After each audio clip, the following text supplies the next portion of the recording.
포커 치실 줄 아십니까? 포커. 저도 아신다고 자신 있게 말씀 못하시겠. 포커라는 게임 저는 뭐 쳐본 적도 없고 잘 몰라요. 근데 이 방법을 보니까 포커가 어떻게 진행이 되느냐, 이제 참여한 사람들이 이제 각 라운드마다 이제 한 장씩 카드를 받는다고 하더라고요. 그래서 나중에 그 받은 카드가 다 등급이 있고 점수가 있는데 그 합이 가장 높은 사람이 이제 이긴다라는 거예요. 근데 이 포커가 재밌는 게 이제 딜러가 하나씩 줄 때마다 베팅 금액을 걸 수 있대요. 그러니까 카드가 내가 뭘 받을지 모르잖아요. 근데 좋은 카드가 나왔어요. 높은 등급의 카드가 나왔어요. 그럼 어떡하겠어요? 돈을 거는 거죠. 베팅을 하는 거예요. 그런데 이 포커를 치는 사람들이 얼마나 좋아요. 좋은 카드를 받았으니까. 근데 그거를 내 표정이나 얼굴로 티를 내면 될까요? 안 될까요? 안 돼요. 왜? 상대방이 그걸 보고 저 사람 좋은 거 얻었구나. 눈치챌 수 있고 작전을 세울 수 있기 때문에. 그래서 포커를 칠 때는 반드시 자신의 속마음을 나타내지 않아야 되는 거예요. 늘 무표정한 얼굴로 있어야 되는 거예요. 그래서 그걸 뭐라고 불러요? 포커 페이스라고 부르는 거죠. 포커 페이스. 근데 이 포커 페이스라는 말이 포커 게임에서만이 아니라 우리가 일상 삶에서도 많이 사용하는 단어가 됐습니다. 전혀 감정을 알지 못하는, 저 사람이 어떤 감정을 갖고 있는지를 전혀 우리가 알아보지 못할 때, 그것을 드러내지 않는 사람들을 보면 우리는 포커 페이스다라고 얘기를 하죠. 근데 세상을 살다 보면 이 포커 페이스로 사는 게 참 쉽지 않은 것 같습니다. 대부분 사람들은 못 살아요, 그렇게. 다 자신의 마음과 생각과 감정을 이제 얼굴로, 표정으로 드러내며 살아가는 거죠. 근데 그것 자체가 나쁜 것은 아닙니다. 그런데 그것이 만약에 부정적인 말이나 부정적인 행동으로 우리가 표출하게 된다라고 하면 그것으로 인해서 인간관계가 깨질 수 있고 개인적으로도 크고 작은 어려움과 손해를 당할 때가 있다라는 거죠. 우리의 신앙에서는 어떨까요? 우리의 믿음의 삶 가운데 우리가 살아가다 보면 참 많은 고난과 어려움들을 만나게 되죠. 열심히 신앙생활을 해도 순종하며 살아도 문제와 걱정들이 우리를 떠나지 않습니다. 그때마다 우리는 어떤 마음이 들어요? 근심, 걱정이 생기는 거죠. 근데 그 근심과 걱정이 무엇으로 이어지느냐? 좌절과 절망으로 이어집니다. 그리고 좌절과 절망에 빠지게 되면 그 좌절된 마음과 심정이 우리의 삶으로 고스란히 나타난다라는 거죠. 그래서 누가 봐도 저 사람 참 절망에 빠졌구나, 걱정 근심이 많구나 라고 알아볼 수 있다라는 겁니다. 근데 문제는 그것이 우리가 어디까지 이어지느냐?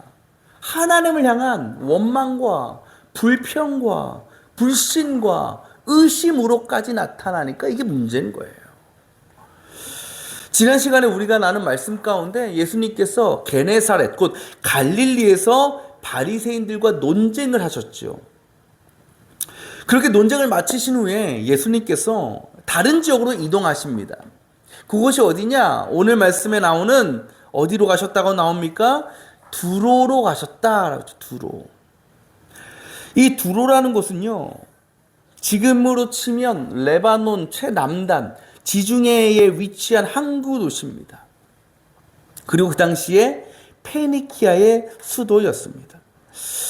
예수님께서 계시던 갈릴리부터 이 두로까지는 약 60km 정도 거리가 됩니다. 성인 걸음으로 쉬지 않고 걸어도 반나절은 꼬박 걸어야 도착할 수 있는 거리입니다. 꽤 먼 거리라는 거죠. 그렇다면 왜 예수님은 갈릴리에 계시다가 두로로 이동하셨을까요? 그 힌트를 우리는 24절에서 찾아볼 수 있습니다. 성경은 말합니다.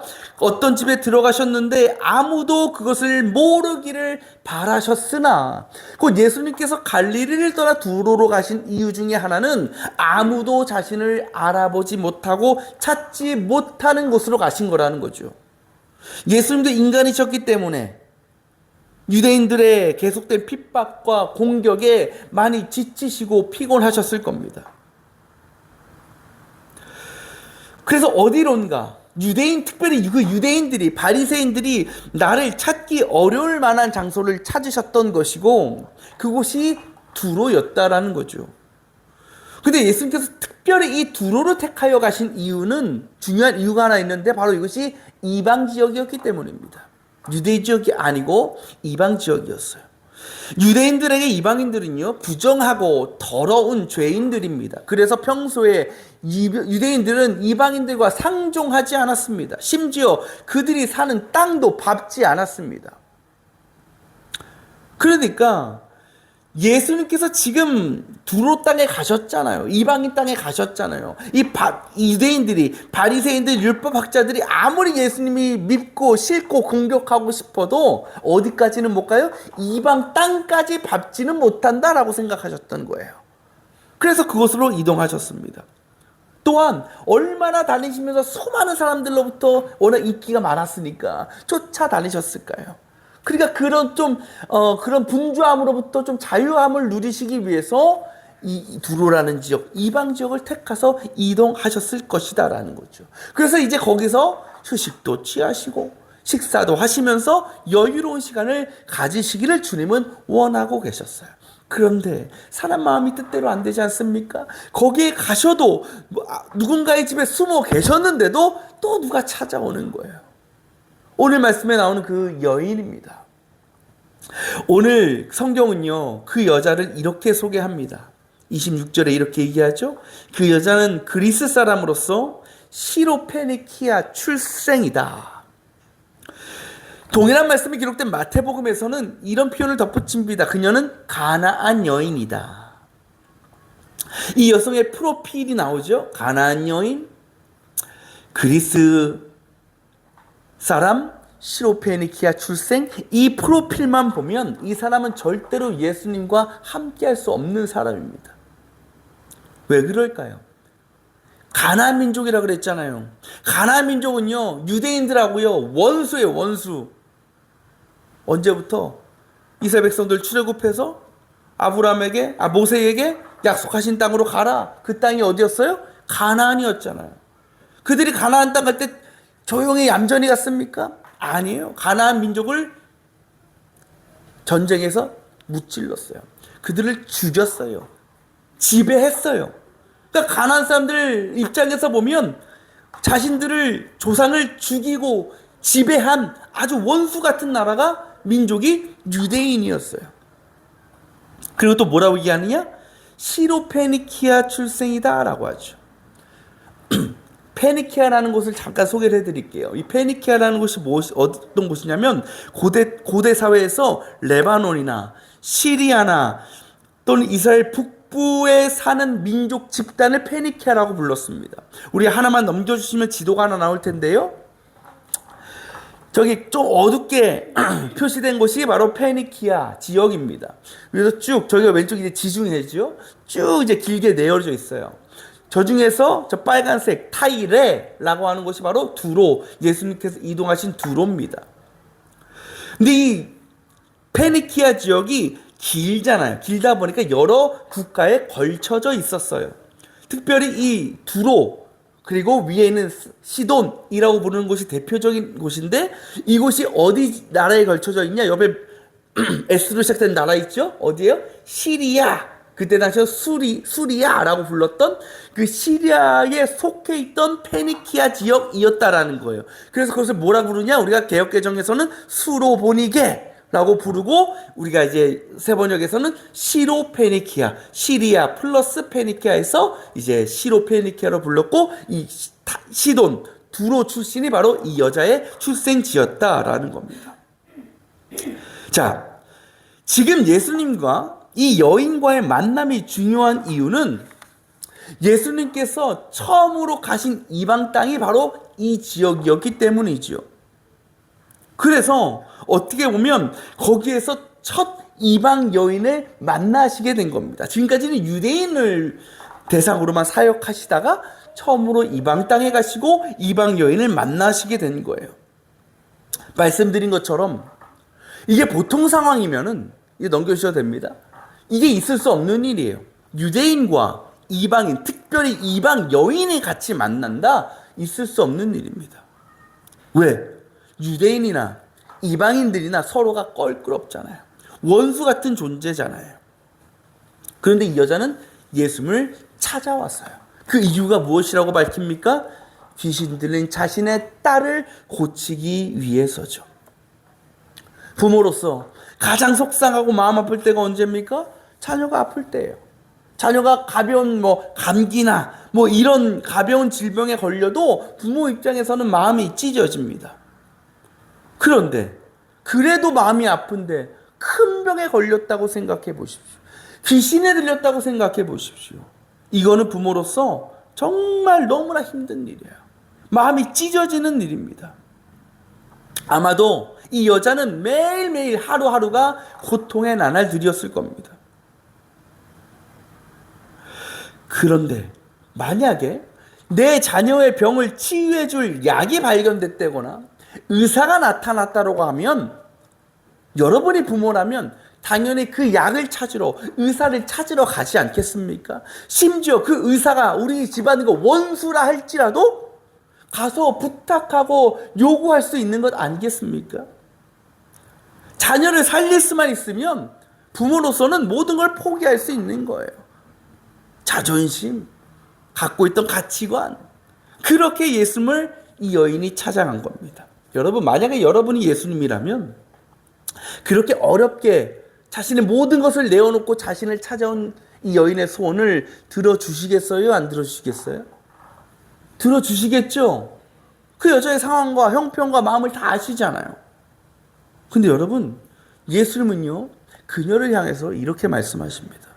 27절, 자녀들이 먼저 배불리 먹어야 한다. 여기서 자녀들은 누구를 가리킵니까? 유대인들을 말하는 거예요. 곧 예수님은요, 이 말씀 통해서 하나님의 은혜, 하나님의 기적은 너희 이방인들이 아니라 유대인들이 먼저 누리고 받아야 된다 라고 말씀하시면서 그 여자의 요청을 거절하신 겁니다. 그런데요, 이거보다 더 충격적인 말씀이 이어집니다. 이어서 뭐라고 말씀하십니까? 자녀들이 먹는 빵을 집어서 개들에게 던져주는 것은 옳지 않다. 여기서 개는 누굴 가리키겠어요? 이방인들, 더 구체적으로는 자신을 찾아온 이 여인을 말합니다. 이 개라는 말을 유대인들은 두 가지 단어로 사용했습니다. 하나는 쿠리아라는 단어였어요. 근데 쿠리아로서 개는 뭐냐? 들개들이었어요. 길에 지나다니는, 남이 버린 쓰레기나 주워 먹고 온갖 병에 걸려져 있는 그런 들개를 말할 때 쿠리아라는 말을 썼습니다. 그러니까 누군가를 쿠리아라고 하는 것은 굉장히 큰 경멸과 모욕과 무시의 의미였습니다. 그리고 이 쿠리아는 당시에 유대인들이 이방인들을 표현할 때 자주 쓰던 유대인들의 단어였습니다. 그런데 여기서 예수님께서 사용하신 개라는 말은 페리아가 아니라 쿠나리아라는 말입니다. 쿠나리아. 근데 쿠나리아라는 개는 뭐냐? 집에서 키우는 작은 애완견을 말하는 거예요. 우리가 다 집에서 키우고 있는 애완견들. 그러니까 예수님께서 이방 여인을 향해서 개라고 하셨을 때는 들개가 아니라 애완견이라고 부르셨는데, 페리아가 말씀드린 것처럼 큰 경멸과 모욕의 단어라면 이 쿠나리아로서의 개는 어느 정도 일종의 비하가 섞인 그런 단어였다고 보시면 됩니다. 여러분 가운데도 강아지 많이 키우실 겁니다. 이제는 키운다는 말보다는 그냥 같이 산다라는 말이 더 정확할 것 같아요. 그래서 말도 애완견이 아니고 반려견이 됐죠. 그래서 보면 정말 자식같이 키워요. 그래서 요즘은요, 개들도, 옛날에는 개들 이름이 다 비슷했어요. 메리도꾸, 해피종, 그죠? 시골 가면 다 진돗개는 진돌이, 진순이, 백구, 항구. 근데 요즘은 이름도요, 사람 이름처럼 줘요. 만식이, 봉자, 뭐죠? 이름? 라헬은 사람 이름도 많아요, 여러분. 근데 집에서 부를 때 어떻게 부르죠? 라헬아 이렇게 부를 때도 이름 부르죠. 박라헬, 그죠? 성을 붙여서 부릅니다. 이제 개들도 성이 생겼어요. 예, 뭐예요? 자식 같은 거예요. 자식 같은 거. 좋아요. 좋아요. 그러니까 개를 사람처럼. 근데 여러분 반대로 생각해 보세요. 아무리 내 개가 내 자식 같고 그래도 여러분을 개라고 부르면 좋겠어요? 여러분에게 여러분을 대할 때 애완견, 반려견 대하는 것처럼 그렇게 대하면 기분 좋습니까?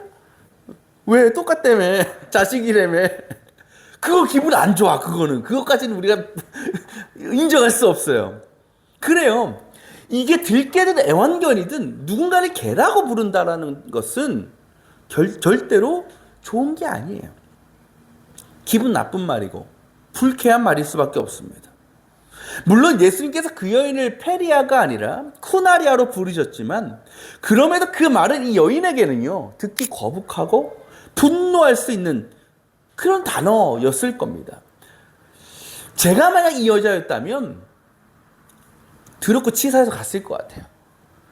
내가 어떻게 여기까지 왔는데, 내가 어떻게 이런 부탁을 하는데 저렇게 거절할 수 있을까? 그것도 나를 개라고 부르면서 무시하고 비하하면서 어떻게 나를 그렇게 대할 수 있을까? 더 이상 굽실거릴 의미가 없어요. 그럴 필요가 없다고 느낄 것 같습니다. 근데 여러분, 그 예수님의 그 무시 섞인 비하 섞인 그 말에 그 여인이 뭐라고 대답합니까? 28절에 그 여인이 얘기합니다. 주님, 그러나 상 아래에 있는 개들도 자녀들이 흘리는 부스러기는 얻어 먹습니다. 지금 예수는 분명히 얘기하셨어요. 야, 내 자녀가 먹은 음식을 개들이 먹을 수 없어. 유대인들이 받을 은혜를 이방인들에게 줄 수 없어라고 분명히 선포하셨어요. 근데 이 여인은 오히려 그 예수님 앞에 뭐라고 얘기하느냐? 아니요, 예수님. 개들도요, 주인의 음식 먹을 수 있거든요. 가끔 떨어뜨리잖아요. 흘리잖아요. 그거 주워 먹을 수 있거든요. 이렇게 얘기하고 있는 거예요. 개들이 그렇잖아요. 우리도 가정에서 개를 키우면 강아지도 주인 밥 먹을 때 요새 어쩐지 모르겠지만 저희도 옛날 키울 때 식탁에 늘 아래에 이제 고개 쳐들고 이렇게 있는 거예요. 뭐 좀 달라고. 근데 잘 안 주죠. 왜 사람 먹는 음식 개들 주면 안 되니까. 근데 먹다가 흘릴 때 있어요. 바닥에 떨어질 때 있어요. 주스려고 하면 없어요. 왜? 이미 먹었기 때문에. 그 음식은요 분명 주인의 음식이에요. 주인이 먹어야 되는 음식이에요. 개들에게 줄 수 없는 음식이에요. 그러나 그것이 땅에 떨어져서 부스러기로 흩어졌을 때 그거는 그 개도 먹을 수 있는 음식이 되는 거예요. 그것은 그 주인과 음식을 또한 함께 먹는 것이 되는 거예요. 이 여인이 그걸 이야기하고 있는 겁니다. 그것이 온전한 음식은 아닐지라도 주인을 위한 음식인 것에는 변함이 없지만 어떻게 하다가 떨어지면 그것은 강아지의 차지가 될 수 있다는 거죠. 여인은 이 말을 통해서 주님 맞습니다.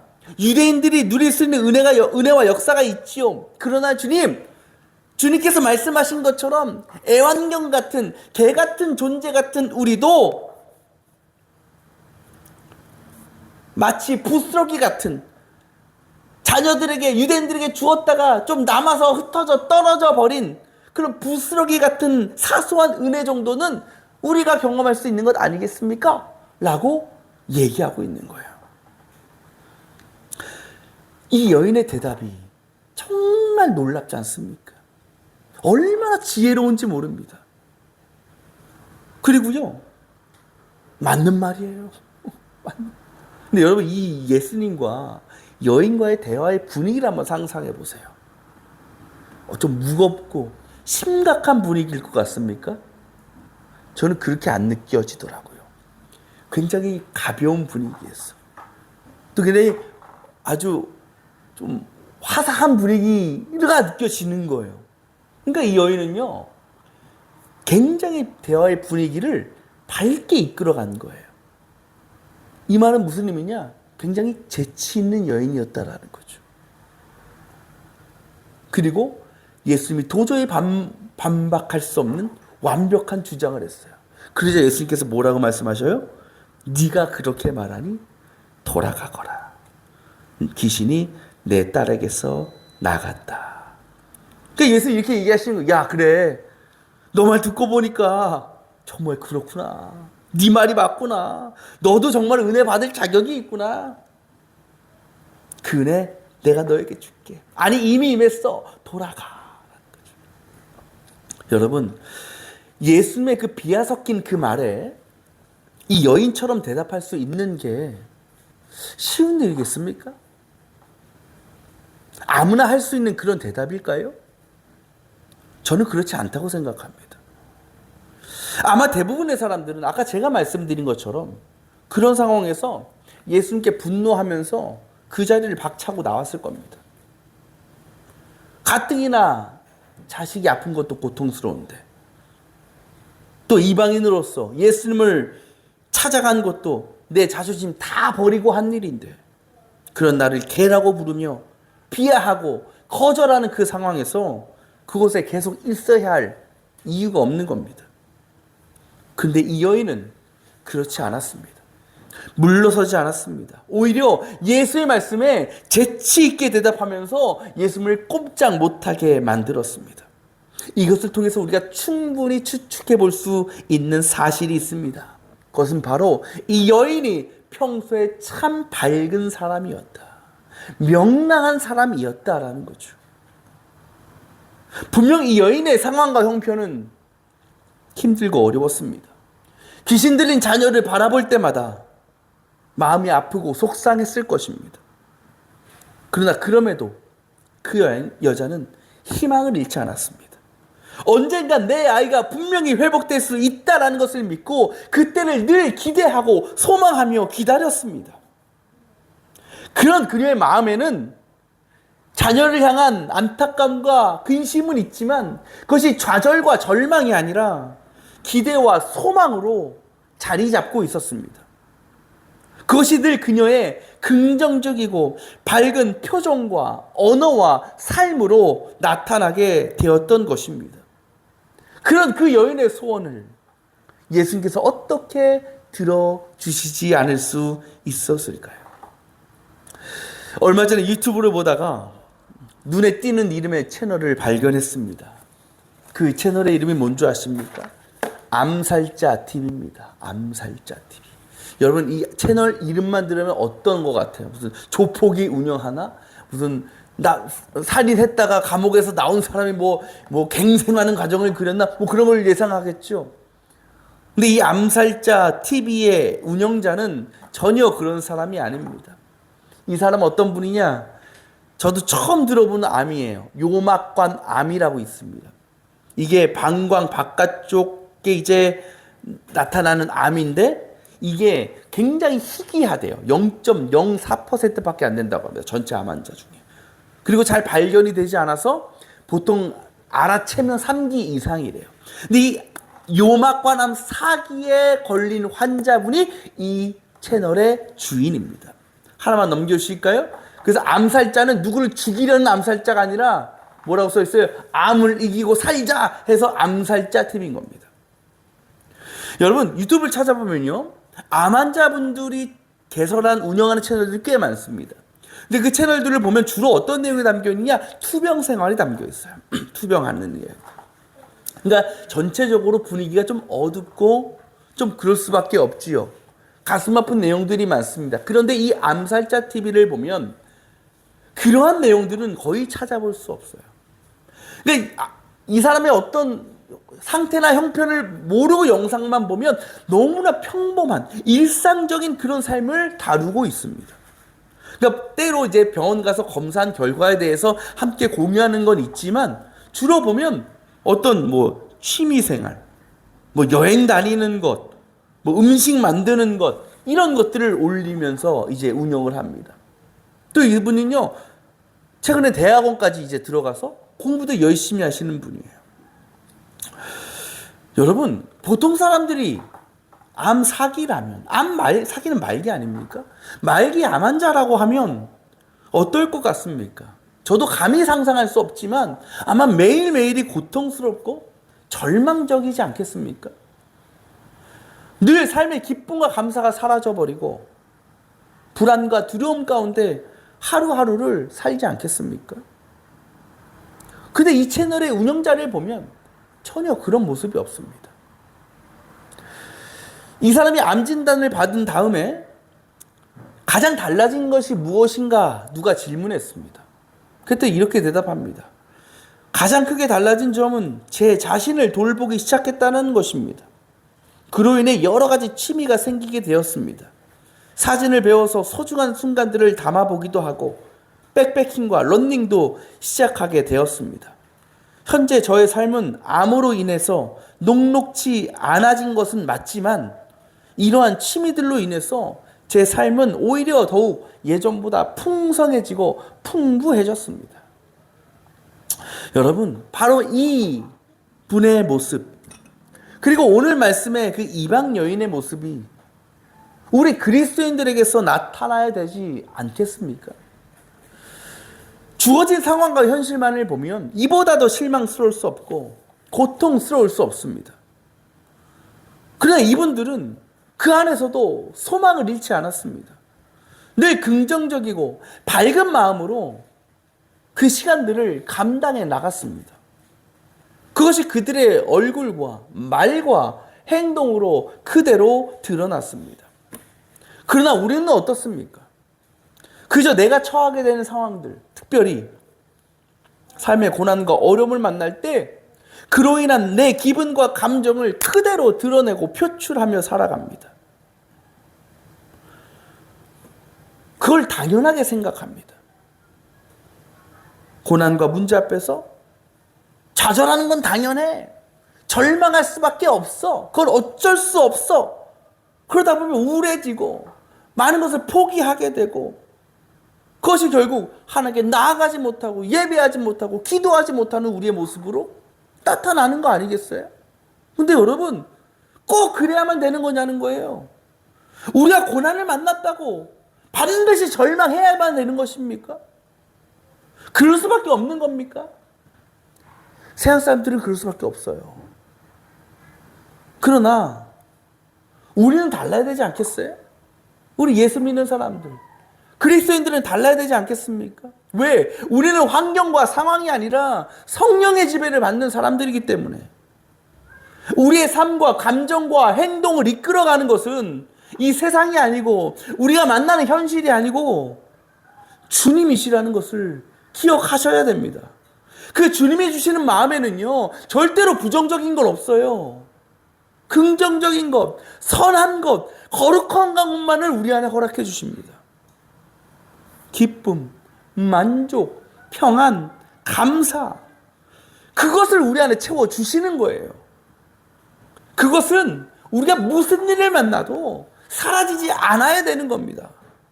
곧 우리가 성령 안에 거하고 성령의 인도하심을 따라 살아간다면 말기암에 걸렸어도, 귀신 들린 자녀가 있어도, 여러 가지 세상적인 문제들, 고난들이 우리를 찾아와도 우리는 그 안에서 기뻐할 수 있고 감사할 수 있고 평안할 수 있어야 된다는 것입니다. 사랑하는 여러분, 우리 그리스도인들은 내 기분과 감정을 절제하고 그저 억누르며 살아가는 포커페이스들이 아닙니다. 또한 그렇다고 해서 내 마음과 심정을 그대로 노출하고 표출하며 살아가는 그런 사람들이 되어서도 안 됩니다. 우리를 통해 드러나야 되는 것은 오직 선하고 거룩한 것들이어야 됩니다. 비록 삶 가운데 크고 작은 어려움이 있어도 그때 우리로부터 나타나야 될 모습은 좌절과 절망, 불평과 원망, 의심이 아니라 오늘 말씀에 그 이방 여인처럼 밝게 웃으며 농담 한마디 건넬 수 있는 마음의 여유와 평안함을 보여줄 수 있어야 된다는 겁니다. 그것이 바로 믿음이고 천국 소망을 누리며 살아가는 성도들이 이 세상과는 구별된 거룩한 삶인 줄 믿습니다. 앞으로 무슨 일을 만나도, 특별히 고난과 환난을 만나도 여유롭게 웃으면서 농담 한마디 할 수 있는, 그래서 예수를 믿고 따르는 자로서 누리는 평안과 기쁨을 이 세상에 드러내며 살아가는 밝고 명랑한 저와 여러분이 되시기를 원합니다. 그래서 그 일을 통해서 이 세상에 여전히 인간적인 감정에 따라서 행동하고 살아가는 사람들. 그래서 늘 근심과 걱정과 좌절과 절망으로부터 헤어나오지 못하는 그런 이들에게 주님이 우리에게 주신 그 하나님의 나라의 소망과 은혜를 증거하고 드러내며 살아가는 우리 모든 성도들 다 되시기를 주님의 이름으로 축원합니다.